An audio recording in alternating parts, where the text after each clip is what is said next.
महंगाई की पड़ताल में आज का उत्पाद बीमा है। सर्फ साबुन, पेट्रोल डीजल, आटा तेल, दूध मक्खन, मोबाइल टैरिफ आदि की महंगाई से अगर आप खींच चुके हो तो आज बारी बीमा की है, क्योंकि बीमा की कीमतें भी पॉलिसी धारकों के पसीने छुड़ा रही हैं। बीमा एजेंट पॉलिसी रिन्यू के लिए पिछले साल से ज्यादा पैसे मांग रहे हैं, यानी केवल जीवन जीने की लागत नहीं बढ़ी बल्कि जोखिम की सुरक्षा भी महंगी हो गई है। LIC के एक वरिष्ठ अधिकारी ने बताया कि जीवन बीमा बीते 2 साल में 30% महंगा हो गया है। ये आगे और बढ़ेंगे, इसकी तैयारी भी पुख्ता है। स्वास्थ्य बीमा, कार बीमा के प्रीमियम भी औसत 10 से 15% बढ़ गए हैं। दरअसल कोविड ने बीमा के बाजार में सारे समीकरण ही बदल दिए।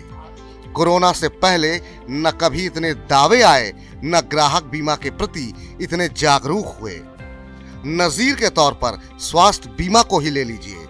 जनरल इंश्योरेंस काउंसिल की रिपोर्ट बताती है कि वित्त वर्ष 2020-21 में बीमा कंपनियों ने स्वास्थ्य दावों के लिए कुल 7900 करोड़ रुपए का भुगतान किया। कोविड आया तो भुगतान तेजी से बढ़ा। वर्ष 2021-22 में भुगतान की रकम बढ़कर 25,000 करोड़ रुपए पर पहुंच गई, यानी 300% से ज्यादा। बीमा दावों में भारी वृद्धि हुई तो री इंश्योरेंस की दरें 40% तक बढ़ गई हैं। री इंश्योरेंस मतलब जब कोई बीमा कंपनी अपने लिए किसी दूसरी कंपनी से बीमा खरीदती है तो उसे री इंश्योरेंस कहते हैं। जैसे बैंकों का बैंक रिजर्व बैंक, ऐसे ही बीमा कंपनियों का बीमा करने वाली कंपनी री इंश्योरेंस कंपनी। अब जब बीमा कंपनियों के लिए प्रीमियम बढ़ा तो वो ग्राहकों तक पहुंचाएंगी ही।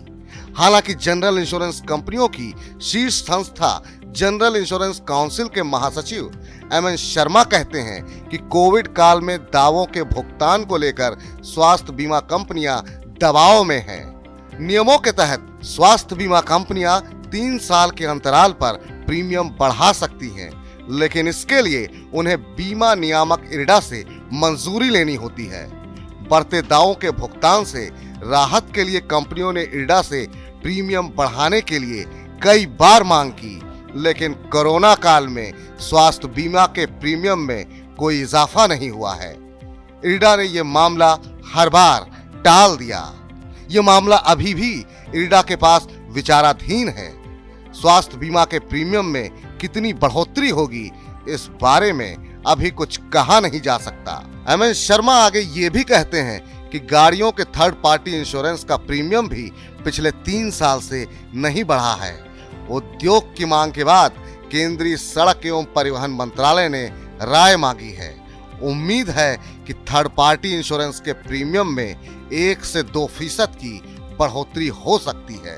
शर्मा जी की ही बात माने तो कंपनियों ने तो अभी कीमतें नहीं बढ़ाई हैं, यानी मंजूरी के बाद वाली आधिकारिक ऐलानिया महंगाई तो अभी आना बाकी है। अभी जो दबे पांव महंगाई आई है वो तो पॉलिसी का गुणा गणित बदलने पर है।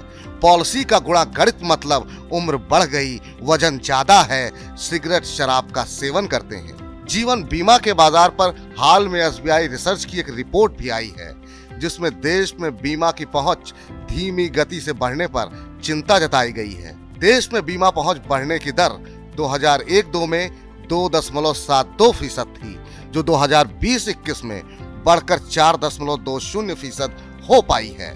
देश में सिर्फ 30% लोग ही जीवन बीमा के दायरे में हैं।